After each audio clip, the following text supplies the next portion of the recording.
tawdudi khangle aina nangna aibu tasengna nungshire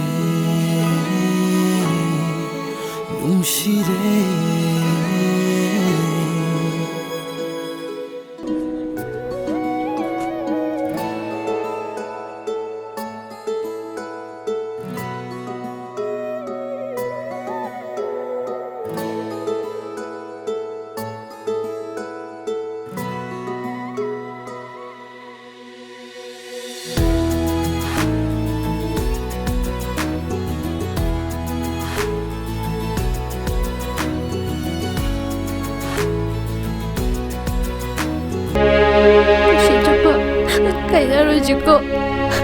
amana mabu kaunarojiko ado aidi halani yumda sida makata ana leiraroi exam loitri fawdi ai ko hen thoi imana yardi lege aishu nokhoi bu thadok tuna chatningde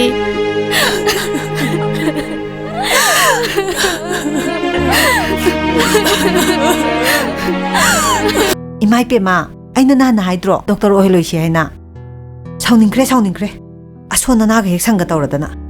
as pharese imung jangasilo as ai diam sauningida ai sida sum phammaga lehorage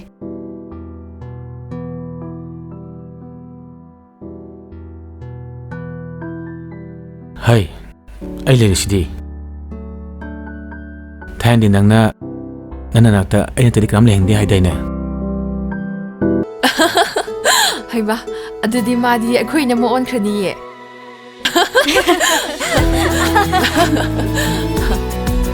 Nihaya,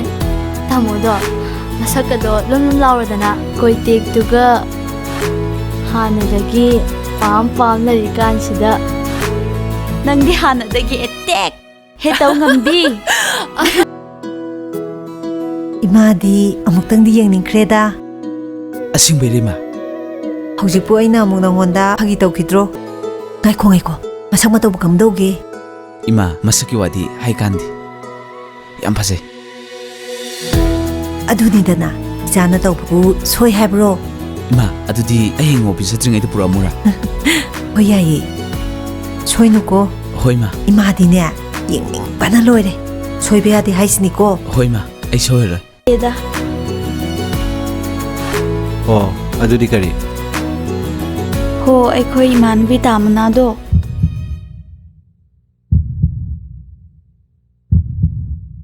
masam tenbi do adu ke daraba maga nanga nusinor haiba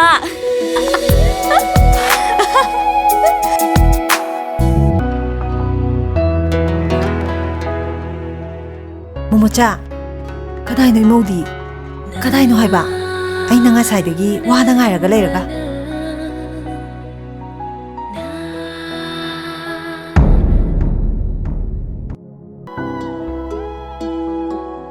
khang haude laklaga karigi safu do pirari pangal kalli chaw thok luinga sidi kari oirawa meeting do na fajin khare khon thok tu de sum hat kre fao halli aibu num shiva uduna sum lainingli tang na guba mai thong duna nau halli mi kup kangana na tau du di khangle aina nangna aibu tasengna nungshire sise ahomuna pithalle ko punna hingmina base pamna basu kaina dabadi yade ko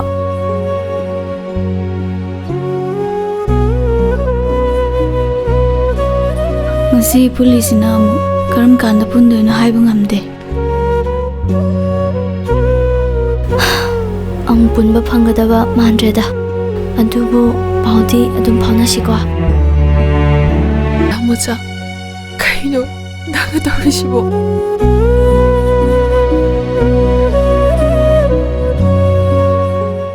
ꯅꯪꯒꯤꯗ ꯇꯧꯁꯦ ꯑꯩ ꯌꯦꯡꯕ ꯉꯝꯗ꯭ꯔꯦ ꯗꯥꯃꯣꯆꯥ. ꯁꯦ ꯍꯧꯒꯠꯂꯣ ꯁꯦ.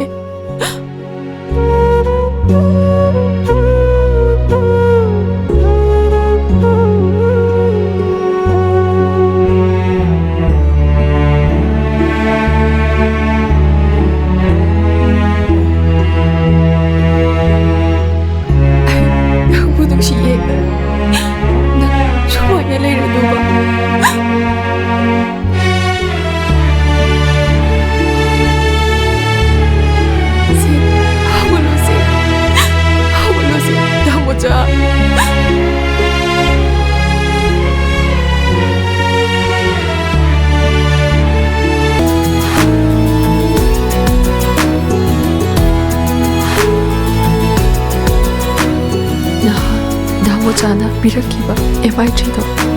ꯑꯗꯨꯒꯤꯁꯨ ꯃꯊꯛꯇ ꯗꯥꯃꯣꯆꯥꯅ ꯑꯍꯥꯟꯕ ꯑꯣꯏꯅ ꯂꯩꯕꯤꯈꯤꯕ MI3